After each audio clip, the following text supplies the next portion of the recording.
Welcome back to Modern Alchemy. I'm Cameron Cooper, and today we're going to be talking about the types of tea.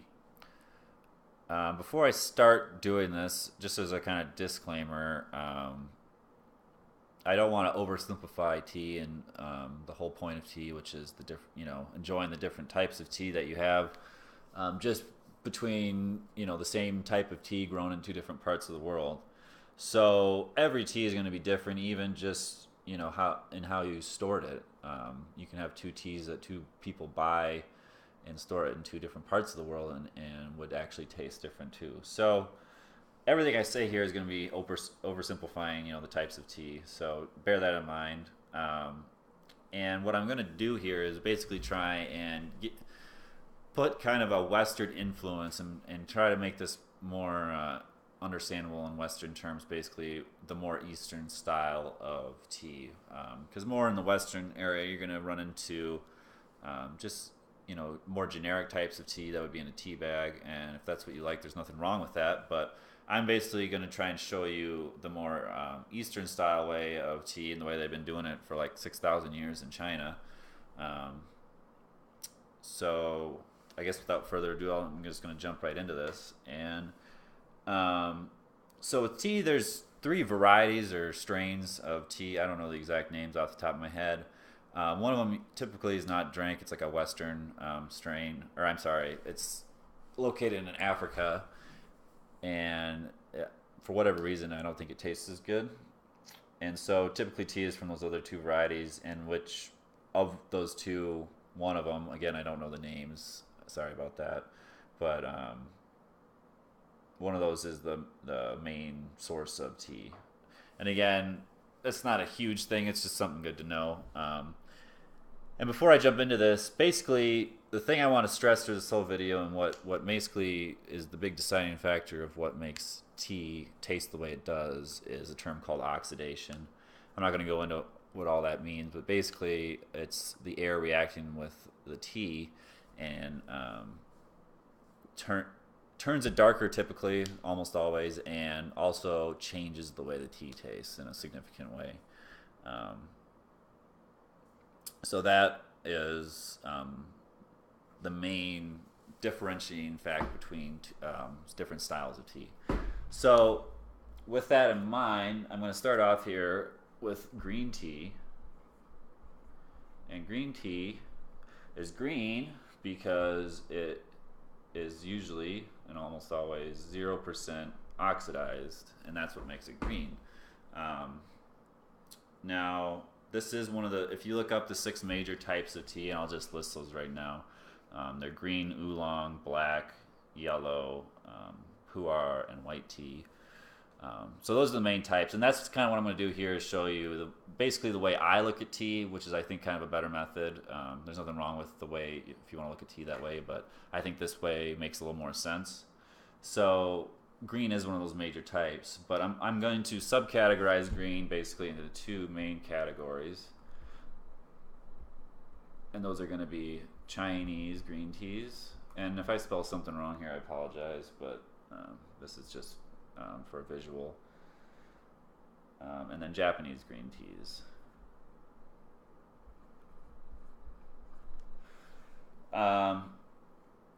So obviously the big difference between them is where they're grown, but there are really two styles of tea that I think are actually pretty different, so they're worth mentioning, the two styles. So here I'm gonna, hopefully we can just show these through the jar. Okay, here's a green tea. That's a Chinese green tea. Now I don't know if you can see maybe my thumb there with the comparison. It's a little bit bigger leaves and stuff, and it's a little bit brighter.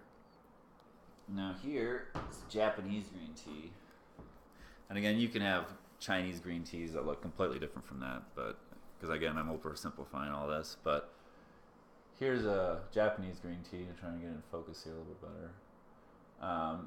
Hopefully you can see much skinnier leaves, and it's actually not that they're skinnier leaves. Now the main difference between these two, sorry I just hit the camera, is that Chinese green tea is typically hand picked. It's picked by people that go out into a field, versus Japanese tea is picked by a machine, and there's nothing wrong with that.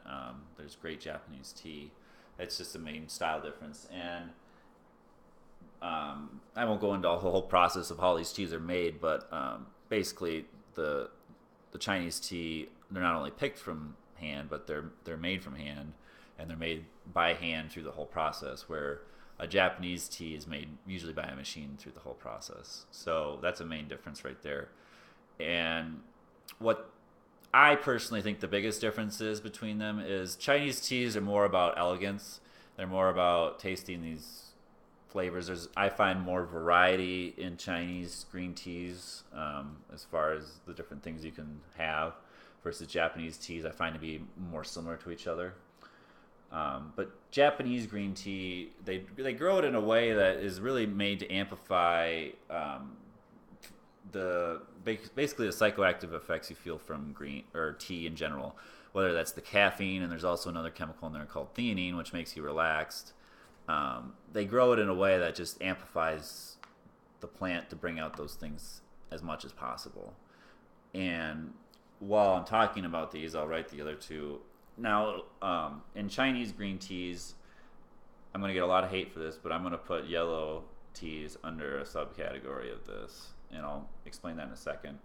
But what I was going to write here is what's called matcha, and this is a very special type of Japanese green tea where they basically grind the tea up into powder, and then you actually mix the powder into the water and stir it up and then consume it. And basically what you're doing is then consuming the leaf, which gets more of the caffeine, more of the theanine, and just everything into your system. It's also considered to be a lot healthier for you too. But again, that's just more. I don't find Japanese teas necessarily taste the greatest, but they definitely are great tea in the morning to wake you up and stuff like that, or a health tea if you're looking for a really great health tea.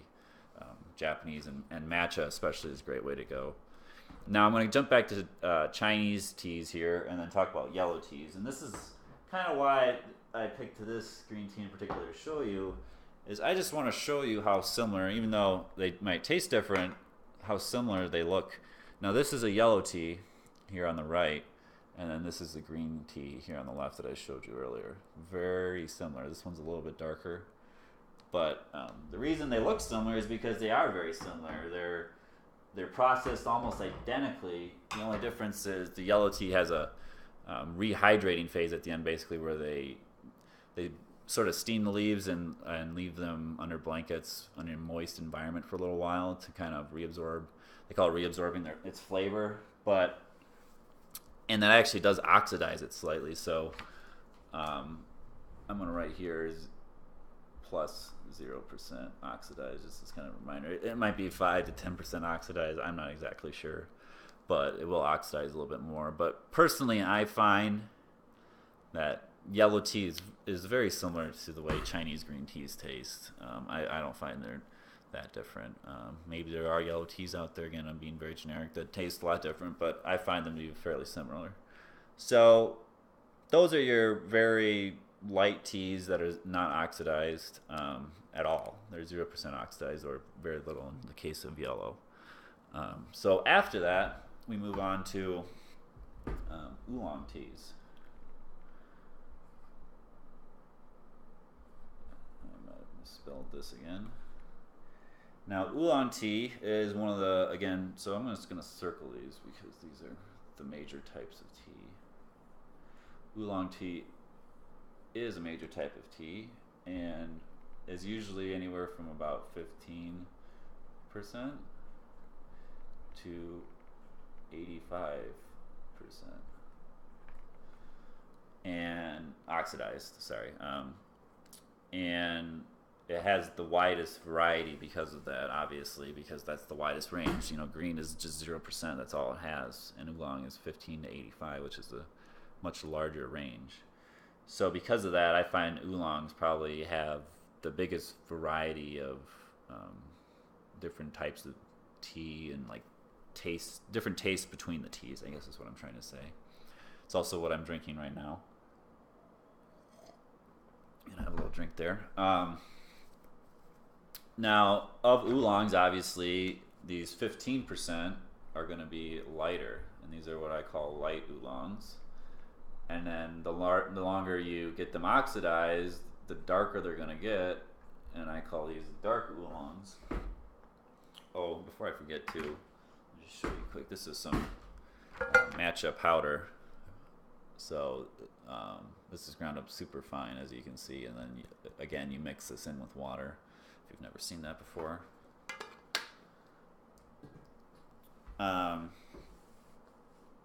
So you end up with dark or lighter teas, and they have a wide variety of flavors in there because of that. Now I'm just going to show you quick here, just 2 oolongs. I could show you oolongs all day, but I just want to show you a few to give you a little visual representation.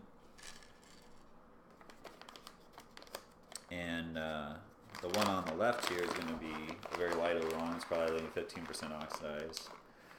And then on the right here is going to be a very oxidized oolong. I'm not sure exactly how oxidized, but maybe somewhere around 70%, 80%. And they're both ball rolled oolongs, which is just a style of oolong. You're either going to have strip oolong or ball rolled. So as you can see, the one on the left looks much more similar to a like green or yellow tea. It almost looks like a green tea, whereas the one on the right here is much darker. It looks more similar to what you might think is a black tea, which I'll get to here in a minute. And I don't find there's a huge flavor difference between strip and ball rolled. The big difference is what I'm saying here about the color. The lighter oolongs are going to be much brighter types of flavors, where the dark oolongs are going to be much darker types of flavors, like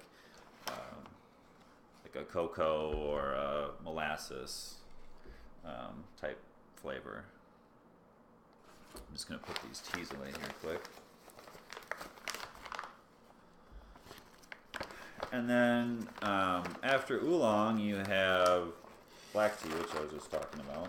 And that's, a lot of people call it fully oxidized tea, which is kind of a misnomer because it's not actually 100% oxidized. So let me write this out here. And black tea is one of the tea types. So I'll circle it here. And black tea is typically 90 to 95% oxidized. And then I got some black tea to show you here quick.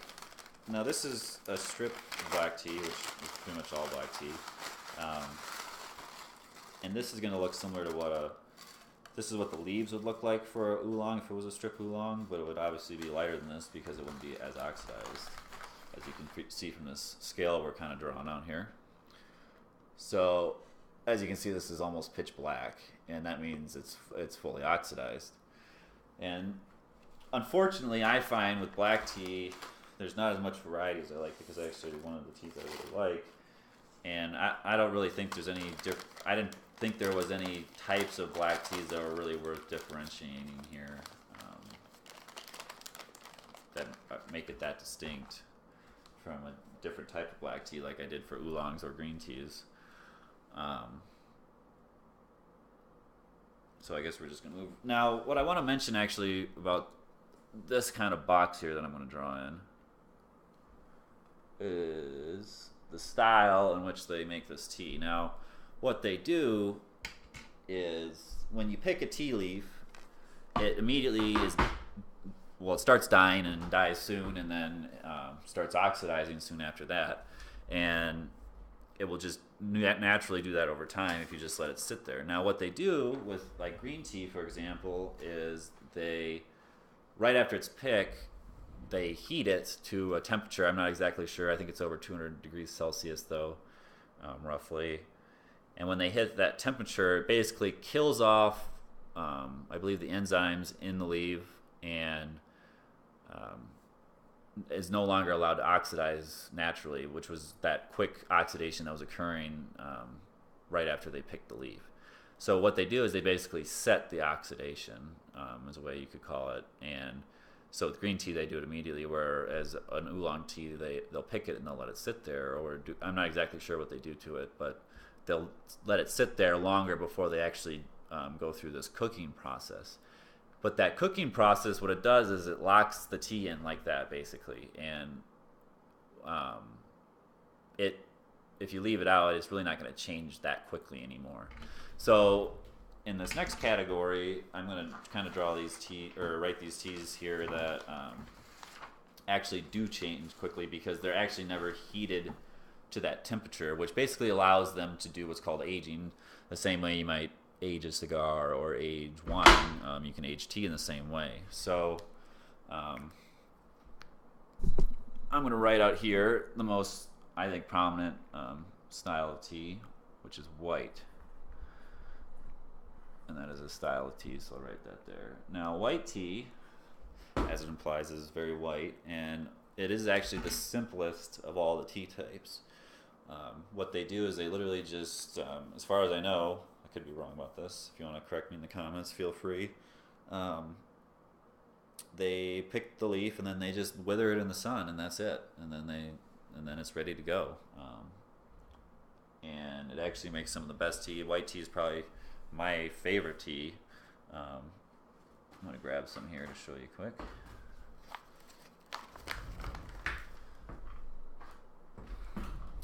And the reason it's called white tea is it looks white because of these downy hairs that actually grow on the tea plant that when you pick it, gives it this white appearance. So here's some white tea. This is Silver Needle, one of my absolute favorites. And obviously it's not pure white, but it's got a whitish hue compared to the other teas I've shown you. And that again comes from those hairs. I don't know if you can actually pick up on those in the camera or not, but there's a bunch of little tiny hairs on there that give them that appearance. Now, again, because white tea is just withered in the sun, it's never heated at that temperature that actually kills those enzymes. So white tea is actually a tea that's suitable to age, and a lot of people think it tastes better with age.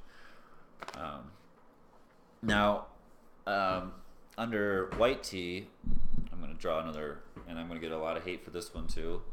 But again, I'm just trying to simplify this for people more similar to Western style of tea, which might just be used to, green tea or black tea. So I'm just kind of showing you that there's more to tea than necessarily just white or black tea.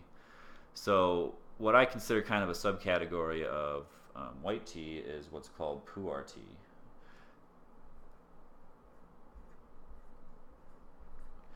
And pu'er tea is made similar to white.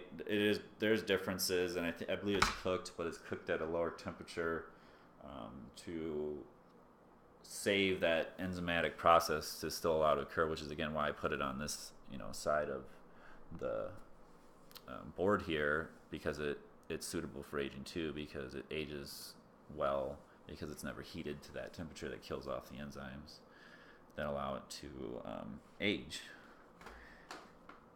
Now, pu'er tea is a very prized thing in China, and it typically only comes from China because it comes from older, what they call tea trees, actually, because they're old. I mean, they'll be 300 years or more, up to they can live as old as 1,500 to 2,000 years even.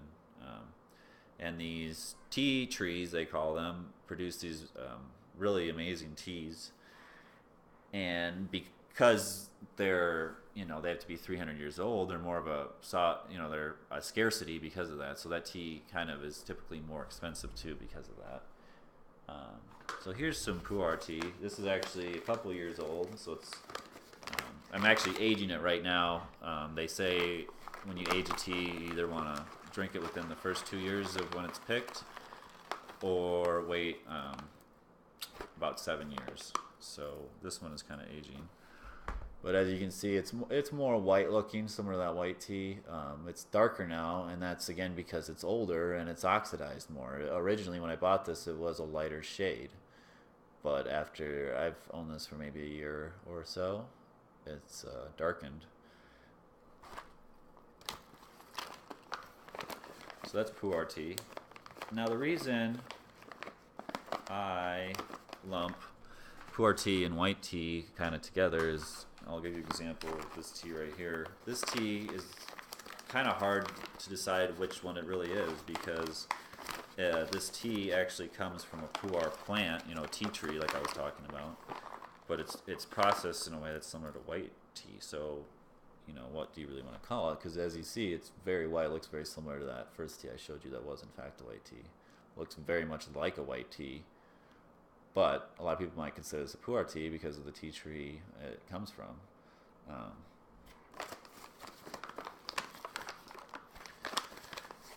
And then just another small subcategory I think is worth just mentioning here quick, I'll write on the board, and I have an example of too, is it's kind of a new popularity thing going on right now. And it's actually not a type of tea. Let me circle pu'er tea because that is actually a type of tea. And that is purple tea.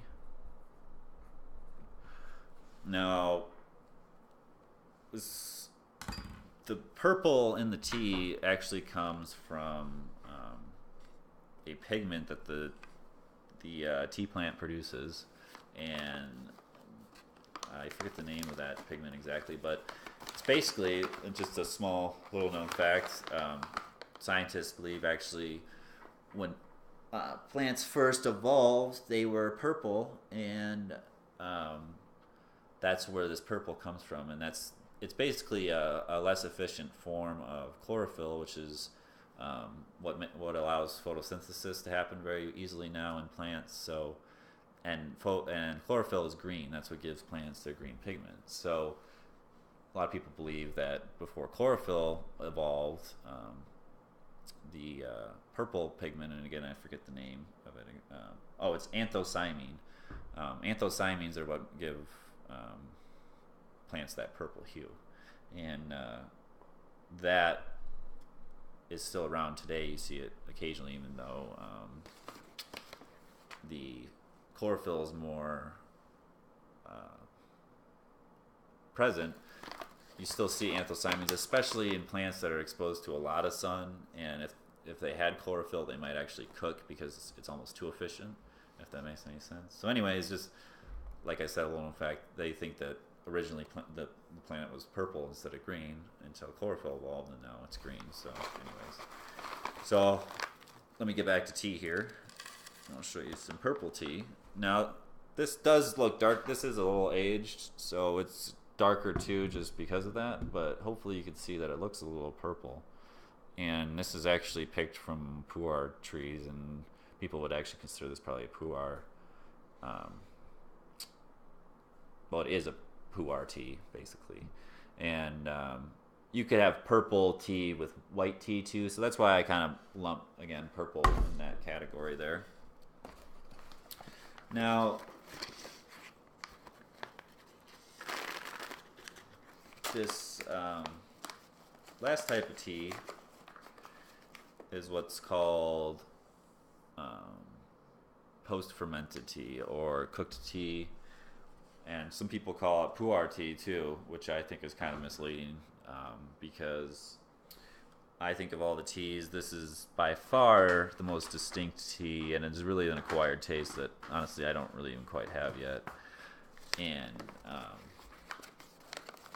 so let me show you some of this here. Now, what the idea behind this tea is, as I was saying, aging tea is kind of, it's just like wine. An aged tea is going to go for more money, be more desirable because it was harder to make, and a lot of people seek after these teas. And basically, in China, they tried to develop a process where they could artificially age tea. And what they do basically is put tea in these warehouses and basically try and make 20 years into 2 months by making it very humid and seeding it with microorganisms and all these things that basically, like I was talking about, speed up that oxidation process. But in the process, they leave, in my opinion, behind and a lot of people would agree, a very distinct flavor. And it's very earthy.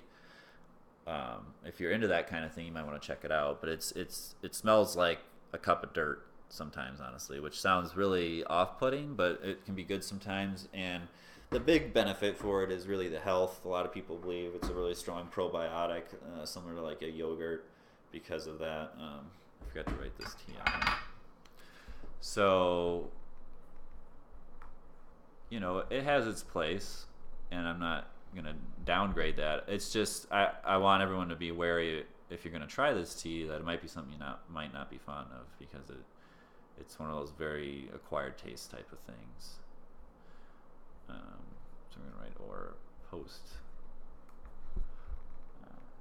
fermented.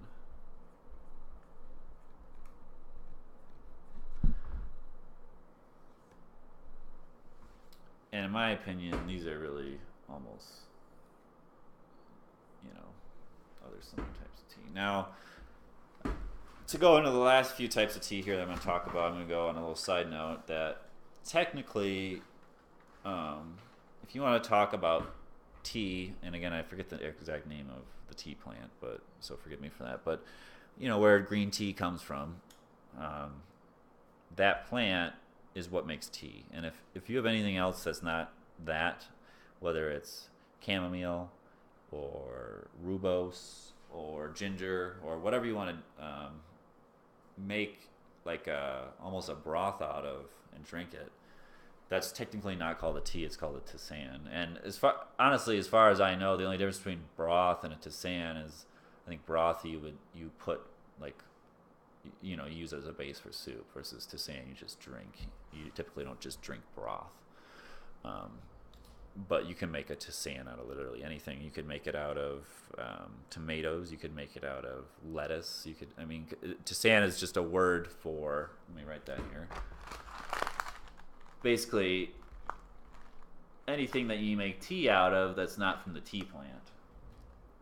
And if you want to be technical, that's the proper term to call it. Let me show you this here too before I get too far ahead of myself. This is that cooked tea. As you can see, it's very, very dark, almost like a black tea or something like that. And that, again, comes from that artificial aging process, which basically speeds up the oxidation. And when I say artificial, it's not necessarily bad for you. I don't want you to get the wrong impression there. It's not, they're basically trying to pack 20 years into 2 months, and you can't really cheat the system, in my opinion. So you get a much different taste from that. Let me put this tea away. So anyways, about tisanes, there's way more variety because of what I was just talking about in tisanes, as far as what you can make, because of the sky's the limit, because you can combine things. You could have tomatoes and lettuce. Again, you wouldn't obviously make a tisane out of tomatoes and lettuce, but you could. More things you would make them out of is like cinnamon or ginger or chamomile. So of the tisanes, the main subcategory, again, I could go on all day about subcategories of tisane, but the big one that a lot of tea people are fond of, or what I like to call floral, if I spell this right, floral tisanes, which could be anything like chrysanthemum, chamomile, rose, just anything that comes from a flower. And a lot of those taste really good, and they might actually be something you're more familiar with if you are drinking tea more in the Western world. Chamomile tea is very popular, so that's why I wanted to kind of mention floral as a subcategory of tisane. Now, with tisanes and tea, you can also have what I like to call blends. So blends are whatever, you could have a tisane blend where it's a floral tisane blend where it's chamomile, rose petals, and osmanthus, and that could be a blend. But I also like to call blends anything where you mix tea with something that's tisane. So like you could have osmanthus oolong, that's a tea I drink, where they actually put osmanthus flowers in the tea with it. And so that's not really a true tea, people would say. So that's why we call it a blend. And again, nothing wrong with drinking that. It's just a different style. I don't actually have any of that here, but a specific style I did want to mention too, out of blends are something I like to call blossoming, or most people call blossoming tea, which basically means as you brew it, and this is the most aesthetically pleasing of probably all the teas. If I can find it here, I think I grabbed one. Basically, you throw this tea-looking ball thing. I'll show you it here. In water, and what will happen is slowly over time this will unravel, and there's actually a flower that comes out, and it makes this almost bouquet in the tea. So if that's something, it's a real good thing to have, like if you have a dinner party or something to impress your guests. If that's something you're interested in, check out blossoming teas. The big problem with them typically is they're not going to taste that great because it's more about the appearance. So the big struggle with those is finding good ones to drink. But if you can find some, they're pretty cool. And basically, really the only last one I want to talk about that's kind of another subcategory here are what are called scented teas, which kind of just tie into floral tea, what been talking about with floral teas and blossoming teas. It just means that the tea really doesn't have anything physical in with it, like you would with a blend. For example, that osmanthus oolong I was talking about actually has osmanthus flowers in with the oolong, versus a scented version of that might be there's no flowers in there, but it was basically what they do a lot of the times is they'll put it in a warehouse, similar they do when they cook tea, and they'll put these flower petals in with it, and they'll do, I forget the exact process, but they'll mix them in, and over days they infuse the tea with that smell, and then they take the flowers out. It's very labor intensive and can be expensive to buy those teas because of that. But if you want to get the good teas, they come through and pick them out, because some floral things that they mix in there can cause bitterness. So anyways, they'll pull these teas out, or these leaves out of the the petals out of these flowers, and what you're left with is what looks like tea, but is going to taste completely different now because it's been scented with these flowers. So that's what we call scented tea. So there you go. There's kind of an oversimplification of the types of tea. Some things I wanted to mention here. I want to talk just, this is just about types of tea, so I'm not going to go into ways you brew tea or aging. I just wanted to just touch on them real quick. And one of the things I just wanted to mention here first is a style you'll find with, especially these white pu'er style teas, what's called a tea cake. If you're from the more Western world, you've probably never seen something like this. And this is, when they put it in something like this, it's the preferred way actually of aging it. It helps keep kind of its flavor and its humidity and everything in when it's kind of bunched up like this. This is the way they process the tea versus just having it loose like all the other teas I've shown you so far. So that's something to show you. This is actually a white tea. It's been aged 8 years. So just as a reference from that white tea I showed you earlier that was almost pure white, this one's probably looked similar to that. I didn't actually own it at that time, but I'm sure it was very white at once upon a time, and over 8 years it's turned very dark. And that's why, white I kind of have in its own category here, is because it can range from 0% oxidized to 90 or 95% oxidized. And then, something here to mention too is, this is an interesting one because this is actually the oldest tea I have. This is a 25-year-old oolong. It's actually 26 years old now. It's as old as me. And this is over here in this category where I was talking about, those are teas you typically don't want to age. So when it comes to tea, you can really do anything, and the sky is the limit. And just in how you store your tea, and that's kind of what I want to just kind of touch back on what I said at the beginning of the video is, I'm putting all these categories out here, but within these categories, there's so many combinations of tea, and that's really the joy of tea is, you could have a best friend who got a tea similar to you, and just in the way he stored it, it's going to taste different from the one you have now, and that's kind of the joy of tea, is finding all these differences between them. So, and then lastly, I just kind of wanted to talk about brewing just real quick. So, what the style of brewing, let me just write this, I think I'll spell this right, hopefully, that you would recommend using with these types of teas and everything is called Gong Fu. And that's the style of brewing that's more familiar in the eastern parts of the world. And basically, they just use a lot more tea in smaller amounts of water for shorter periods of time. And then they'll do that for more infusions, which is an infusion is every time you pour the water into the tea and make tea, basically. Versus Western style, which is typically what I got here, which is a tea bag. What you do is you got a small amount of leaf. So if you were, let me just show you here. This is the tea I'm drinking. This is the difference in the amount of leaf. I have this thing full to the brim with tea leaves, and this is all the tea I would get here. Now, this would make 1 cup, where this is hopefully going to make 8 cups. And then the difference is, again, this would be in the water for longer than this. This, when I brew it, I maybe only brew it 10 seconds, or this might be brewed 2 to 3 minutes.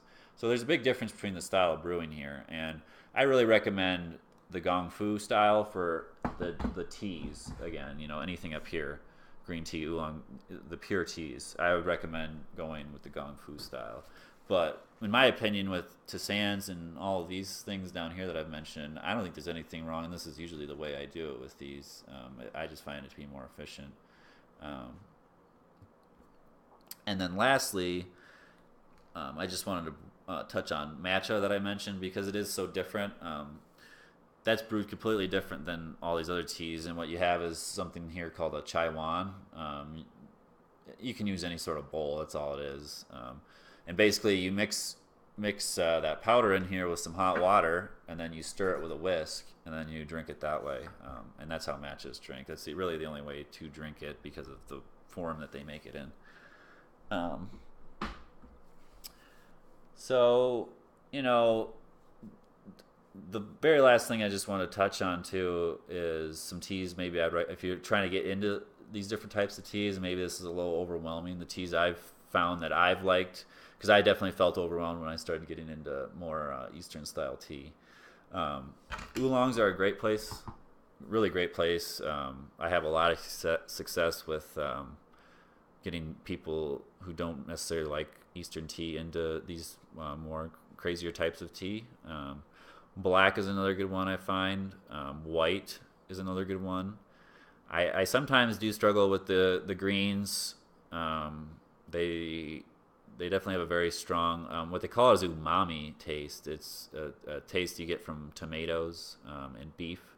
It's a very savory type taste. I think it's in soy sauce too, maybe. So it's definitely one of those savory types of taste versus like a sweet or something. I'm not saying tea's super sweet, but you definitely get that more sweet taste with a white or a black or a oolong potentially. And pu'er tea, I can have success with that one. It's the big problem with pu'er tea that I find sometimes is it can be very, very bitter, depending on how you brew it too, especially like the temperature of water. So people can be put off by that. So that's why I would recommend maybe sticking to the oolongs, the blacks, and the whites. Definitely, I would advise sticking away from the cooked or the post-fermented teas. Those that tea. And again, if you want to try it, there's nothing wrong with that. And it's a tea to enjoy in its own right. It's just a very particular tasting tea, and definitely it can be very put-offish to people new to tea. And then anything down here is a good place to go to, especially if they're more into that stuff. Because people typically they might be like, I'm really into tea, but they drink chamomile, which again, I'm not going to say there's anything wrong with that. But if that's what they're into, then you might try to get them into other types of floral tisanes, like osmanthus or chrysanthemum or something like that. And A great, I find with the teas, you typically gonna, if you're in the western parts of the world, I find the best luck looking online for teas, and you again.